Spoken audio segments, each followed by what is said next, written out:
Hi everybody, thank you so much for joining me and welcome to the last part of the Strength for Runners series. Today I will be focusing on the quads. The quads are the dominant muscle for hip flexion. So obviously every time when you're running and you lift your leg, that's hip flexion. And they also take quite a big load when you're doing downhill work as a braking force.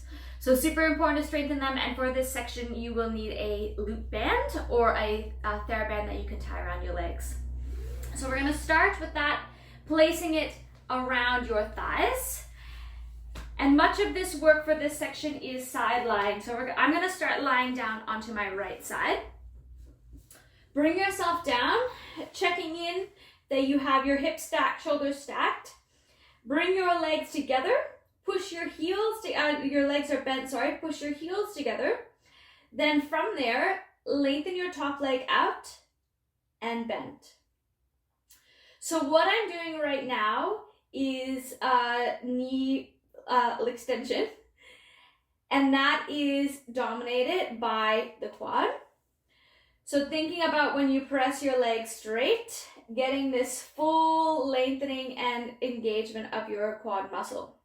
Now the quad 4 is actually made up indeed of 4 muscles. So they all work throughout your running. And we're going to work here to strengthen them through these different exercises. Now I'm using a band here. You can play around with the tension of your band, and you can do this without, but it obviously won't be as challenging. I'm going to do 4 more. 3, 2, last one. Now leave your legs straight, bring it down. Start in line with your body, then bring it forward and back. So I'm coming forward far enough that I can feel the tension on the band as I push forward. And that pushing action is hip flexion, which is done with the quad muscle. So try to do this without any change in your pelvis. Obviously I'm doing it here from a straight leg. But our next exercise is going to be from a bent knee, which is more in line with what you would do when you're running. So connect in with your breath here. Stay really strong into your body, from your core work. And you'll feel this work probably coming on the outside of your glute here as well, your glute med, because of the resistance upward into the band. So let's do 4 more of this one. 3, 2, last one. And then when you are back, bend your knee. Now both of your legs are going to be back in line with your body at 90 degrees.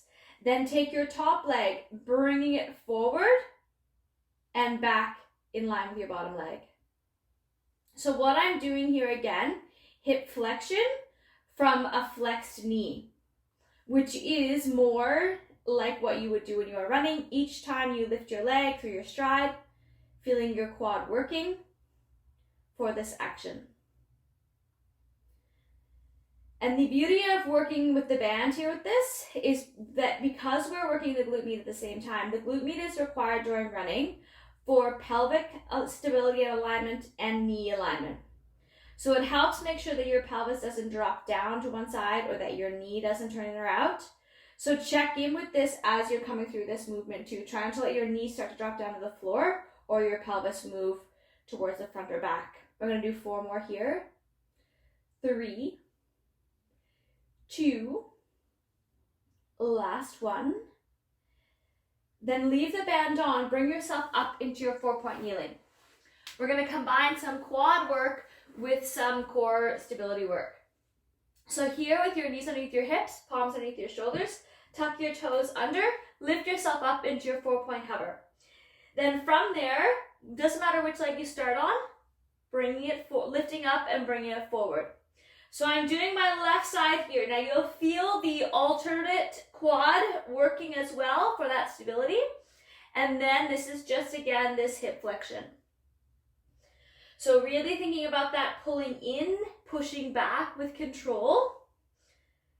Do 4, 3, 2, last one, place it down, other side.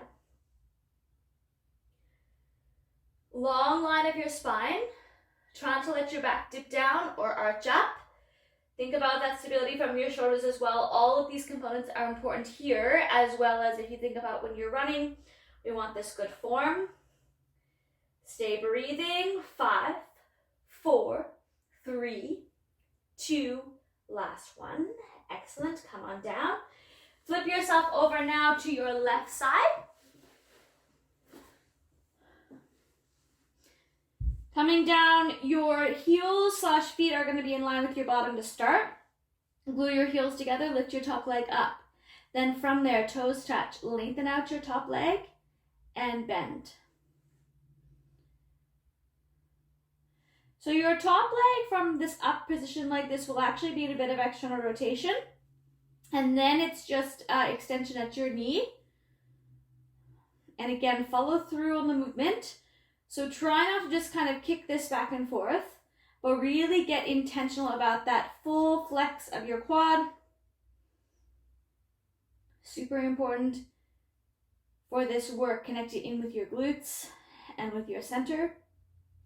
You should feel this little space here underneath, ribs coming together at the front. Always breathing. 4 more. 3, 2, last one. Very good. Then leave your legs straight. Bring it back in line with your body.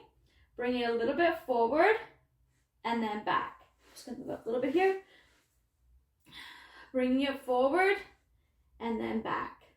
So what you end up getting here is this work at the front from your hip flexor, which is your quad is one of your quad muscles at the front. It's your hip flexor. And then also that upward resistance into that glute med. And when you press back, if you can even look for your hamstring. So all of these muscles are firing up here. The cool thing about all these exercise sequences that I've put together is that they're multi-muscle. So obviously we don't just work one muscle in each exercise, we work multiple. And many of these exercises for running, you can do just one of the videos and get lots of the muscles engaged. So let's do 4 more. 3, 2, last one. Very good. Then both legs are going to bend to 90 degrees, back behind you. From there, lift your top leg up, then sweeping it forward, pushing it back. Now the range of this obviously is dependent on the tension of your band. My band is reasonably tight or reasonably firm. If you have a lighter one, that's fine too. If you just tie a band around, that's fine too. Same as before, check in here, watch your knee, that it doesn't drop down towards the floor. This constant upward push in the band. Keep checking in with your breath. And always aware that you're not having any rocking of your pelvis. Almost there, do 3 more. 2. Last one. Excellent. Now bring yourself up. Take the band off. The last exercise that we're going to finish with is a wall sit. So bring yourself up against a wall. Legs are bent at 90 degrees. And just imagine that you are sitting here into a chair. Now I'm going to stay up here for about a minute.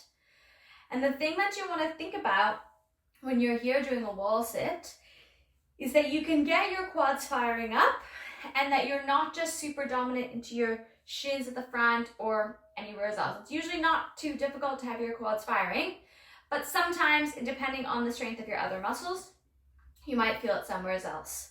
Also, see if you can push your heels into the floor a little bit more, get your glutes fired up, and then otherwise your spine, your upper body, look for it to be really tall. Breathe. Use this as an opportunity to really work on getting some expansion into your ribs. Super important when you're running for not only your breath, but also to release tension in your upper back. And just allow yourself to be in this work here, feeling these muscles engaging and thinking about how strong you get to become as you work to become a better, stronger, more injury resilient runner. We've been in the wall sit for a minute. If you want to stay here a little longer, go for it. Thanks so much for joining me and being here. Well done. Happy running and hope to see you soon.